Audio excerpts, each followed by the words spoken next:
Et on est parti pour une petite séance de travail. Voici la petite râleuse Quickie. C'est une jument de 9 ans que je travaille depuis l'âge de 4 ans. Mauvaise blague, hein.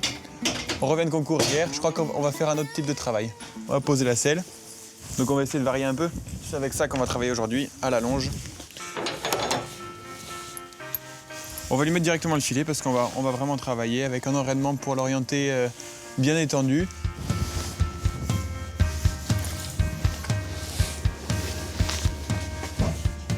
Là, je la protège bien, je mets 4 protections parce qu'en longe, on n'a pas tout le contrôle, on est quand même à 10 mètres de son cheval.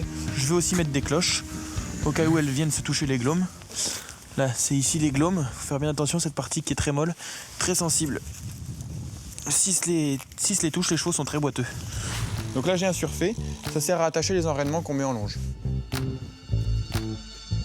Et ça, c'est un chambon.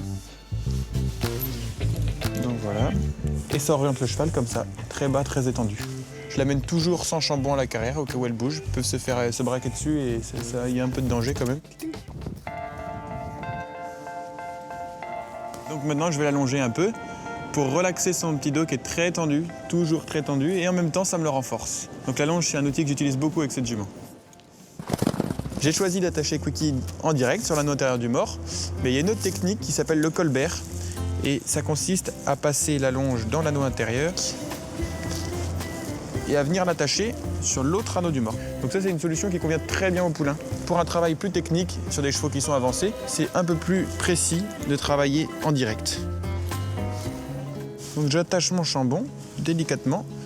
D'ailleurs, si c'est la première fois que vous longez avec un chambon, prenez beaucoup de précautions et réglez-le très très lâche au début, jusqu'à que l'enraînement soit plutôt inutile.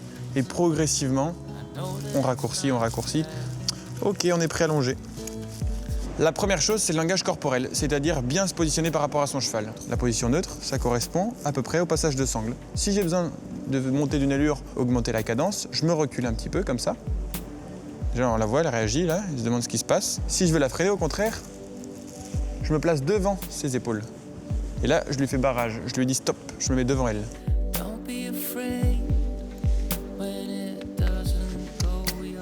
Et une des règles de base, c'est de s'assurer d'avoir toute la place nécessaire. Au minimum, il faut garder 7 mètres de longe pour économiser ses articulations, notamment ses jarrets. Donc ça correspond à ça. Alors là, je suis en position neutre, je suis au niveau de son surfait, là. Je me positionne vraiment au centre de ma jument. Donc là, elle est dans une allure constante. Maintenant, je vais la faire un petit peu accélérer, je vais me mettre un peu derrière elle, comme ça. Et je l'encourage à la voix. Yep. Et là, on voit qu'elle augmente un peu l'allure. Donc là, je vais me mettre en avant et elle va freiner. Oh. Maintenant, on va changer de main. Elle n'a pas trop envie de venir vers moi, donc c'est moi qui vais vers elle. C'est toujours comme ça avec les filles.